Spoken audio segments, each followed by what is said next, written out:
नमस्कार मित्रों, मैं डॉक्टर करतार सिंह दीक्षा डिजिटल लर्निंग प्लेटफॉर्म में आपका हार्दिक अभिनंदन करता हूं, हृदय से स्वागत करता हूं। साथियों, आज हम बात करेंगे एनआरए की। हाल ही में सरकार के द्वारा एनआरए के गठन को मंजूरी दी गई है। इस संस्था का जो मुख्य काम होगा वो नेशनल लेवल की परीक्षा कंडक्ट करवाना होगा। एनआरए आखिर है क्या?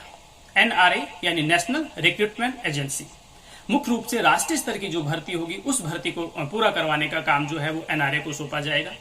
अभी हम देखते हैं कि अलग अलग जो विभाग है, अलग अलग जो डिपार्टमेंट है, अलग अलग जो बोर्ड है, वो अपने अपने ढंग से अपने अपने लेवल की सभी परीक्षाएं संपूर्ण करवाते हैं और बच्चे को विभिन्न प्रकार की परीक्षाएं पास करनी पड़ती है। विभिन्न प्रकार की परीक्षाओं के लिए उनको फॉर्म अप्लाई करना पड़ता है। तो सरकार एक प्रयास कर रही है कि लगभग नेशनल लेवल की जितने भी एजेंसियां हैं उन सारी एजेंसियों का जो एग्जाम है वो उसको लगभग एक करने का काम किया जाए। फिलहाल हालांकि सबको नहीं लिया गया। वर्तमान समय में हमारे देश में लगभग 20 तरह की संस्थाएं सेंट्रल एजेंसी के रूप में काम कर रही हैं। 20 तरह के बोर्ड काम कर रहे हैं भर्तियों को करवाने के लिए। लेकिन यहाँ पर मुख्य रूप से वर्तमान समय में अभी एनआरए में हम इन 3 संस्थाओं को, 3 बोर्ड को शामिल कर रहे हैं और निकट भविष्य में धीरे धीरे सारे बोर्ड्स को, जितने भी संस्थाएं काम कर रही हैं, जितने भी बोर्ड्स काम कर रहे हैं, जितने भी बॉडी काम कर रही हैं, उन सबको लगभग एक करके और उनका एक ही प्रीलिम्स यानी एग्जाम करवाने का प्रयास किया जाएगा। अभी हम देखते हैं कि आरआरबी यानी रेलवे रिक्रूटमेंट बोर्ड जो होता है वो अपने ढंग से भर्ती करवाता है रेलवे की भर्तियां। यदि बैंकिंग क्षेत्र में भर्तियों की बात है तो वो आईबीपीएस के अंतर्गत आती है। ठीक है, एसएससी यानी स्टाफ सिलेक्शन कमीशन जो है वो अपने लेवल पे भर्तियों को कंडक्ट करवाता है। तो वर्तमान समय में सरकार के द्वारा यह प्रयास किया गया कि इन तीनों एजेंसियों को, ये तीनों जो बोर्ड हैं, वो रेलवे जिसमें आ गया, एसएससी आ गया, बैंकिंग क्षेत्र आ गया, इन तीनों का जो मेन टेस्ट होगा, जो प्री टेस्ट होगा, इनका मतलब जो पहला टेस्ट होगा, इनका जो प्रीलिम्स होगा, टायर 1 जो होगा, इसको एक लेवल पर करवाने का प्रयास सरकार के द्वारा किया जा रहा है। मतलब अब आप चाहे वो रेलवे के लिए तैयारी कर रहा है, चाहे वो एसएससी के लिए तैयारी कर रहा है, चाहे वो बैंकिंग के लिए तैयारी कर रहा है, बच्चा जो है वो प्रीलिम्स एक ही लेवल पर करेगा और उसके बाद आगे की जो उनकी प्रक्रिया है उसमें वो शामिल हो जाएगा। तो इन तीनों संस्थाओं का जो प्रीलिम्स होगा, जो टायर 1 होगा, वो एक करने का प्रयास सरकार के द्वारा किया जा रहा है। इसमें निश्चित रूप से बच्चों का पैसा बचेगा। बार बार जो फॉर्म भरते हैं उससे बच पाएंगे। वो बार बार उनको जो फीस जमा करवानी पड़ती है हर बॉडी के लिए, हर एग्जाम के लिए, उससे वो बचेगा। उसकी समय की बचत होगी। निश्चित रूप से मानसिक रूप से वो स्वस्थ रह पाएंगे, है ना।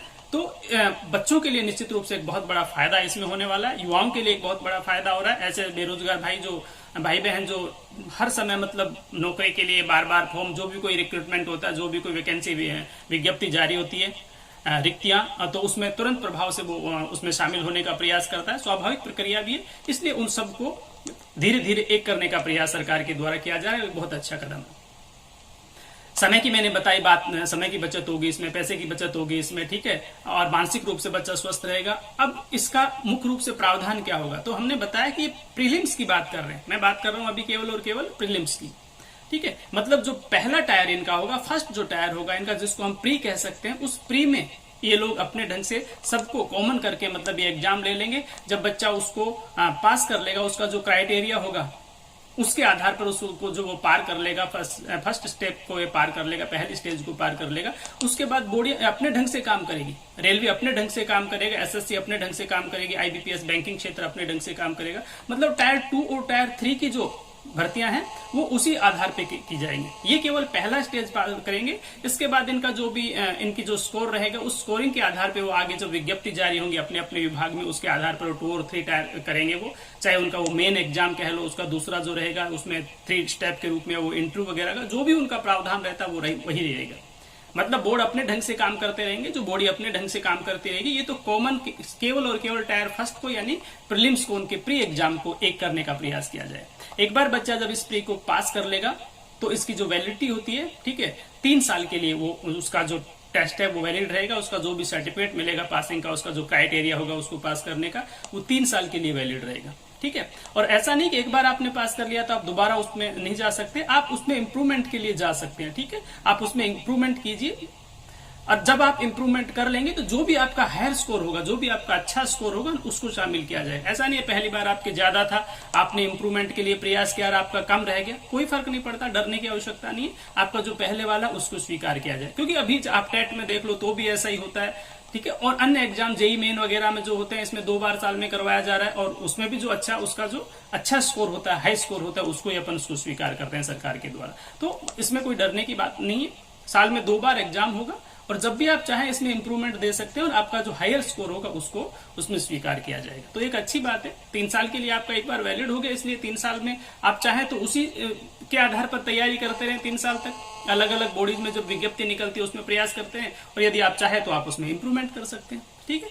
अब सबसे खास बात है कि बच्चे को एग्जाम देने के लिए कई बार दूर जाना पड़ता है, उसको सरकार निकट करने का प्रयास कर रही है। मतलब हर जिले में कम से कम एक परीक्षा केंद्र बनाने का सरकार के द्वारा एक निर्णय लिया गया है यहाँ पर, कि बच्चों को दूर नहीं जाना पड़े। अब देखते हैं कि बड़े शहरों में अधिकतर अर्बन एरियाज में होते हैं बड़े सेंटर्स जो होते हैं, ठीक है, कोई भी एग्जाम होता है तो ट्रैफिक जाम हो जाता है, सेंटर्स के सामने समस्या आ जाती है, सरकार को अलग से प्रयास करने पड़ते हैं, पुलिस बल को लगाना पड़ता है, फोर्स को लगाना पड़ता है, अलग से ट्रेवल की व्यवस्था करनी पड़ती है, ट्रेनें अलग से चलानी पड़ती हैं। तो इसमें इसको भी मतलब कम किया जाएगा, सरकार को इससे भी निजात मिलेगी, पैसा सरकार का भी बचेगा, पब्लिक की समस्याओं का भी समाधान होगा।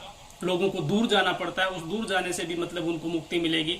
आसपास अपने क्षेत्र में सेंटर होगा, अपने जिले में सेंटर होगा, खासतौर से महिलाओं के लिए, छोटे छोटे बच्चों को लेकर के अलग से दूसरे व्यक्ति को सहायक के रूप में साथ लेकर के वो जाते हैं, तो इन सबसे निजात मिलेगी। दिव्यांग भाई बहनों को बहुत मदद मिलेगी जो बड़े संकट काल में दूर दूर तक जाते हैं यहाँ पर। तो इसलिए लगभग अगर सेंटर बनता है यहाँ पर अपने केंद्र में, अपने जिले में, तो निश्चित रूप से उसका फायदा उसको होगा। और बनने का प्रावधान सरकार के द्वारा हर जिला स्तर पर बनाने का प्रयास किया जाए सरकार के द्वारा, और कोशिश ये रहेगी कम से कम एक तो रहेगा हर जिले में, और यदि बच्चों की स्ट्रेंथ बढ़ती है तो फिर उसके आधार पर भी अधिक सेंटर बनाने का प्रावधान भी इसमें, लेकिन कम से कम एक तो रहेगा। सारे जो एग्जाम होंगे ऑनलाइन होंगे, यानी कंप्यूटर बेस्ड सीबीटी बेस्ड रहेंगे। जो ऑनलाइन एग्जाम बच्चे पहली बार जो बैठेंगे उनके लिए अलग से उनको समझाने का की व्यवस्था रहेगी सरकार के द्वारा, जो भी बॉडी इसको कर रही है एनआरए के द्वारा। तो किसी भी तरह से कोई डरने की आवश्यकता नहीं है। पहली बार जो बच्चे ऑनलाइन बैठेंगे एग्जाम में उनको भी उसके लिए फायदा मिलेगा, और धीरे धीरे मतलब क्या, क्योंकि सारी चीजें धीरे धीरे ऑनलाइन हो रही है तो इस क्षेत्र में अपने को आना पड़ेगा। एक बहुत अच्छा प्रयास है, एक बहुत अच्छी चीज है।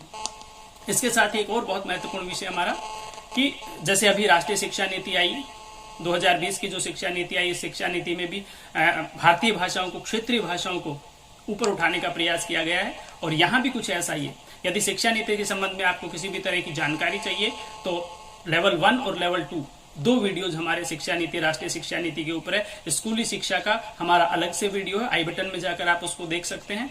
और उच्च शिक्षा में क्या क्या बदलाव हुए उसके लिए हमारा पार्ट 2 है, उसको भी आप आई बटन में जाकर के देख सकते हैं। डिस्क्रिप्शन में उसका लिंक मिल जाएगा, आप निश्चित रूप से उनको देखिए।